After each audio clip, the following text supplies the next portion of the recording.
இப்போ இந்த சம் பாருங்க, simplify fifth root of cube root of x power 6. இந்த சம் எப்படி போறது? ஃபர்ஸ்ட் இங்க உள்ள என்ன இருக்கு? x power 6 இருக்கா? சோ x power 6 எடுத்து எழுதிக்கோங்க. x power 6.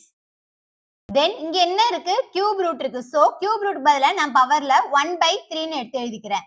இங்க ஃபிஃப்த் ரூட் இருக்கு. சோ பவர்ல 1/5 ன்னு எழுதிக்கிறேன். இங்க கியூப் ரூட் பதிலா 1/3 ன்னு எழுதிக்கிறேன். ஃபிஃப்த் ரூட் பதிலா 1/5 ன்னு பவர்ல நான் எழுதிக்கிறேன். தென் இது ரெண்டும் பாருங்க 3ம் 6ம் 3 டேபிள்ல கேன்சல் ஆகுமா? So 3 1s are 3 3 2s are 6. So answer எப்படி எழுதணும்? இங்க என்ன இருக்கு? x இருக்கு. சோ x 2 இருக்கா மேல பவர்ல. சோ 2 divided by கீழ என்ன இருக்கு? 5 இருக்கு. சோ 5. இதுதான் இந்த சம்மோட answer. Option A is the correct answer.